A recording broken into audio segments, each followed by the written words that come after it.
शिप्रा नदी मध्य प्रदेश के उज्जैन से होकर बहती है और इसे मोक्षदायिनी कहा जाता है। यह नदी उज्जैन के धार्मिक और सांस्कृतिक जीवन का केंद्र है, जहाँ रामघाट जैसे घाट स्थित हैं। तो मैं भी उज्जैन पहुंची ताकि शिप्रा नदी के दर्शन हो सके।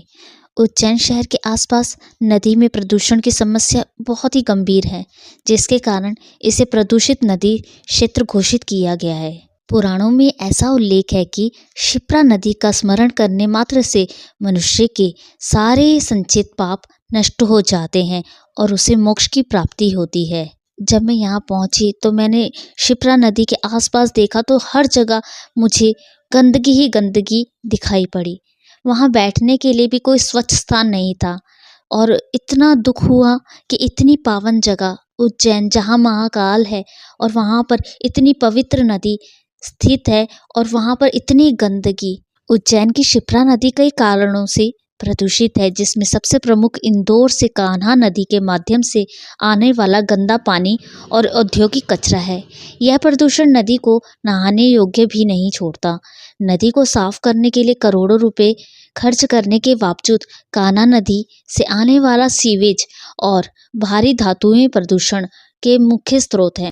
इंदौर के समीप बहने वाली कान्हा नदी के दूषित जल को शिप्रा नदी में मिलने से रोकने के लिए जल संसाधन विभाग की 598 करोड़ की परियोजनाओं को मंजूरी दी है। परियोजनाओं के अंतर्गत 100 मीटर लंबाई में अप्रोच चैनल का निर्माण, 16.5 किलोमीटर लंबाई में 4.5 मीटर आकार के भूमिगत आरसीसी बॉक्स का निर्माण होगा। अंतिम 100 मीटर लंबाई में ओपन चैनल का निर्माण किया जाएगा।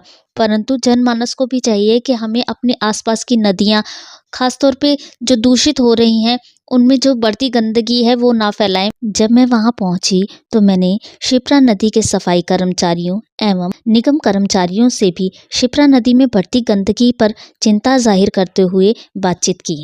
वे सब भी इस समस्या को लेकर बहुत ही चिंतित दिखाई पड़े। हमें मिलकर जल्द ही इस समस्या का समाधान निकालते हुए गंदगी फैलाने वालों पर कठोर दंड एवं जुर्माना लगाना चाहिए, ताकि वे नदी को गंदा ना करें। इसके अलावा जनमानस को भी चाहिए कि नदी में गंदगी ना फैलाए। नदियों को प्रदूषित करने पर काम करने के लिए स्वच्छता को बढ़ावा देना, जैसे कि कूड़ा कचरा ना फेंकना और मूर्तियों के लिए प्राकृतिक रंगों का उपयोग करना चाहिए। औद्योगिक और घरेलू कचरे को नियंत्रित करना, जैसे कि सीवेज ट्रीटमेंट प्लांट लगाना और सीवेज के पानी को नदी में जाने से रोकना और जहरीले पदार्थों को सुरक्षित तरीके से निपटाना, जैसे कि तेल और रसायनों को सही जगह पर फेंकना, ये सभी महत्वपूर्ण कार्य हैं।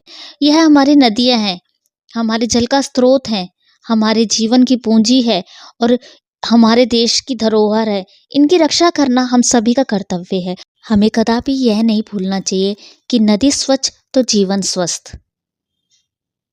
नदी हमारी धरोहर है, इसे स्वच्छ रखना हमारी जिम्मेदारी है। तो आइए मिलकर नदियों को प्रदूषण मुक्त करें और आने वाली पीढ़ियों को स्वच्छ भविष्य उपहार में दें, क्योंकि स्वच्छता ही सेवा है और सेवा ही संस्कार है।